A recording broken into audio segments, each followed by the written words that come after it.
Alors parlons ici de la cellule. Alors, de quoi parle-t-on?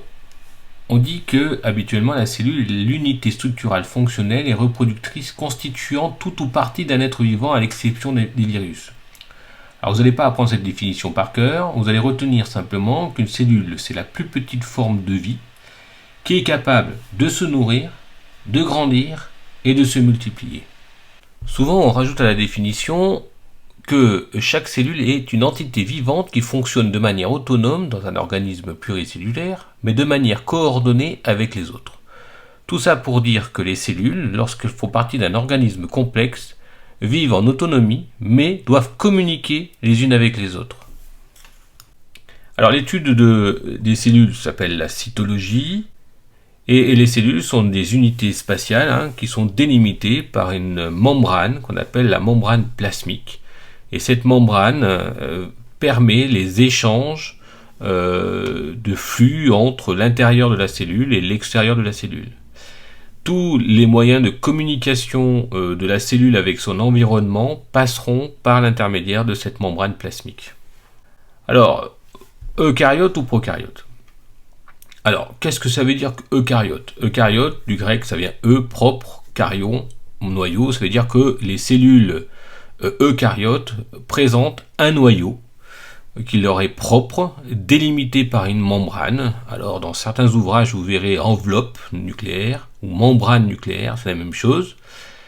Et une cellule eucaryote possède des membranes à l'intérieur de son cytoplasme qui vont délimiter un certain nombre de compartiments. On parle de compartimentation de la cellule. Et chez les eucaryotes, on peut ainsi distinguer les eucaryotes unicellulaires, c'est-à-dire des organismes qui ont une seule cellule qui se suffit à elle-même, comme les levures, comme les amibes, ou des structures beaucoup plus complexes, comme les organismes pluricellulaires, comme sont les plantes, comme sont les champignons, comme sont les animaux, par exemple. Donc, ils sont des organismes pluricellulaires. Prokaryote, ça veut dire pro, c'est avant, et caryon, noyau, c'est-à-dire que c'est un organisme qui n'a pas de noyau et qui est unicellulaire et délimité par une membrane. Alors, l'exemple le plus classique des cellules prokaryotes, c'est par exemple Escherichia coli, qui est une bactérie gram-négative. Alors la forme. Alors les cellules eucaryotes ont une forme qui est déterminée par leur cytosquelette. Cette forme est extrêmement variable. Je vous ai mis ici une cellule végétale par exemple qui a une forme géométrique donc très particulière. En fait, elle tient sa forme de la présence d'une paroi. Vous avez des cellules épithéliales. Ici, on voit que ce sont des cellules qui sont plutôt allongées, et qui ont une forme géométrique et qui sont côte à côte. On a des spermatozoïdes, voilà, et on a ici la représentation de neurones, donc une microscopie électronique de neurones. Donc une cellule, vous voyez, un peu étoilée, avec un long prolongement qu'on appelle axone. Donc des formes extrêmement variables. Alors chez les bactéries, on parle également de formes relativement variables. C'est le cas par exemple des coques. Les coques, ce sont des bactéries qui ont une forme sphérique. Alors ici vous voyez différents frottis, deux frottis notamment, de coques gram-positifs qui apparaissent comme ça, donc violacées.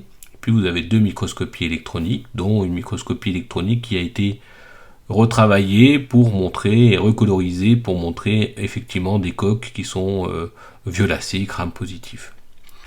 Alors on parle également de bâtonnets lorsque l'on parle de cellules qui sont un peu allongées, on parle de bacilles. Donc j'ai remis la photographie en microscopie optique ici, un frottis, mais cette fois-ci ce sont les bâtonnets qui apparaissent en rose, on parle de bacilles gram-.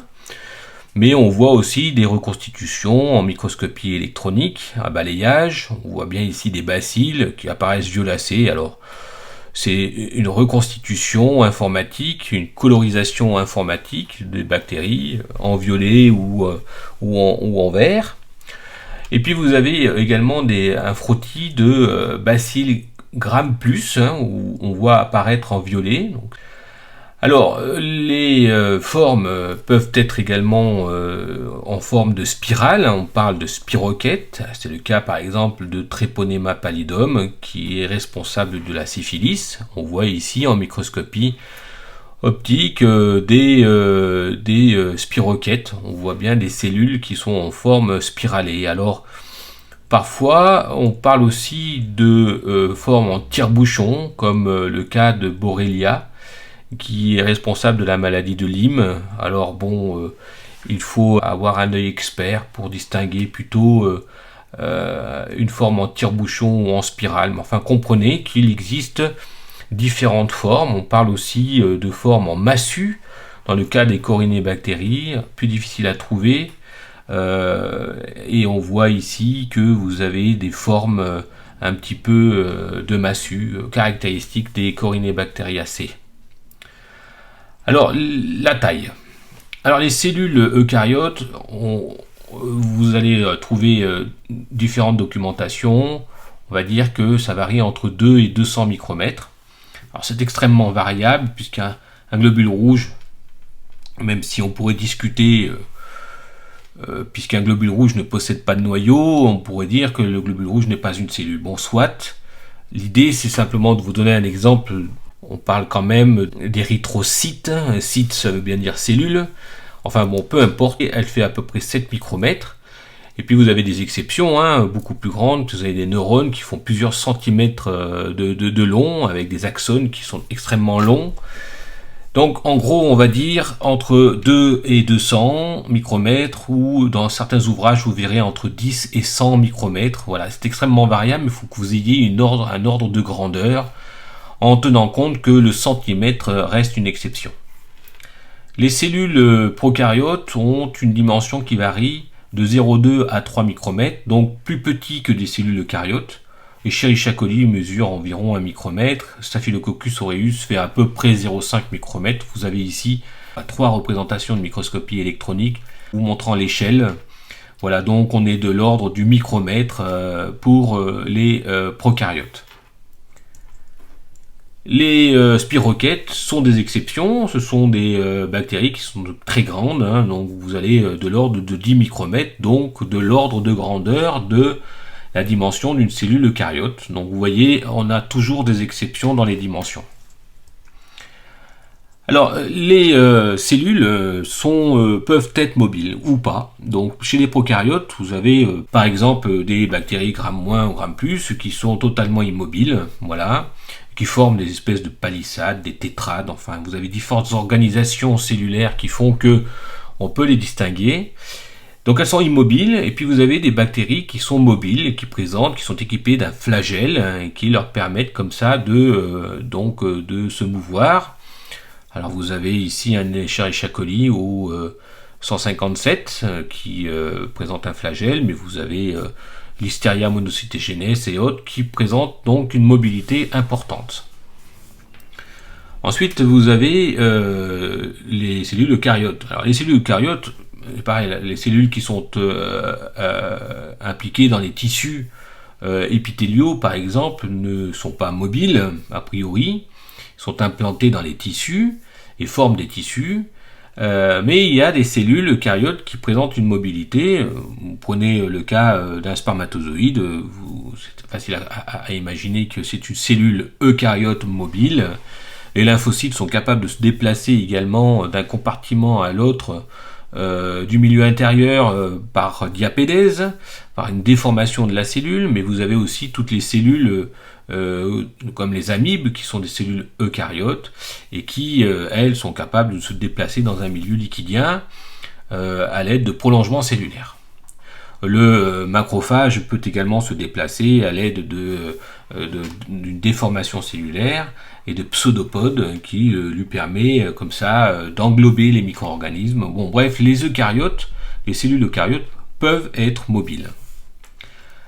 Alors, organites ou pas organites? Alors, soyons clairs, les organites sont des structures membranaires présentes à l'intérieur des cellules.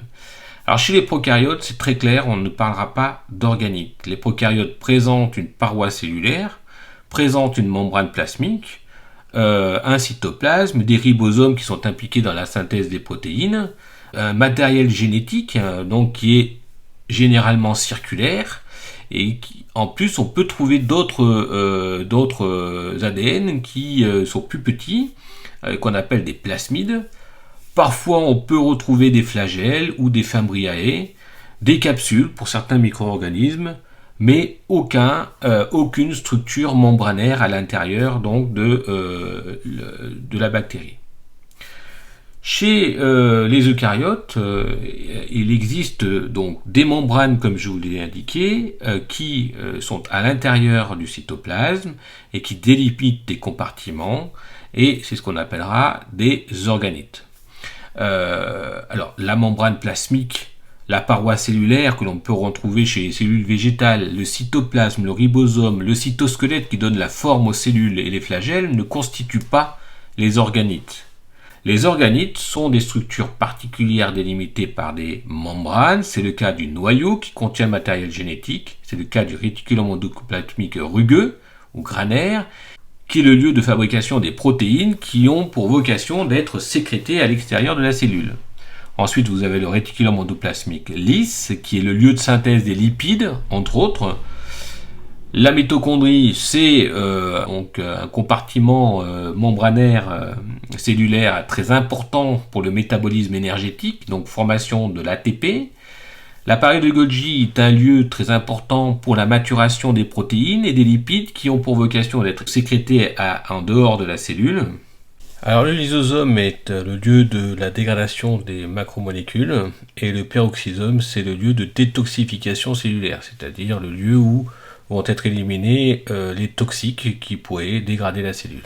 Et puis parfois on rencontre des vacuoles, par exemple dans les cellules végétales, vous avez des grosses vacuoles qui sont des réserves de molécules énergétiques. Vous voyez ça également dans certaines cellules comme les hépatocytes qui constituent des réserves de glycogène. Voilà, donc des vacuoles. Et puis les chloroplastes qu'on va rencontrer uniquement dans les cellules végétales et qui correspond, qui est l'organite de la photosynthèse. Alors on retrouve ici une cellule, donc eucaryote, puisque vous avez un noyau. On retrouve un noyau donc délimité par une enveloppe. On parle ici d'enveloppe nucléaire. On peut voir aussi le terme de membrane nucléaire qui est percée d'orifices qu'on appelle les pores nucléaires. Et ce noyau va contenir la chromatine, autrement dit le matériel génétique qui contient donc toute l'information génétique. Et vous avez ce qu'on appelle un nucléole. Alors le nucléole est une structure à l'intérieur du noyau qui n'est pas délimitée par une membrane, mais qu'on peut visualiser et qui est le lieu de synthèse importante, puisque vous avez un assemblage ici de ribosomes, d'ARN ribosomaux.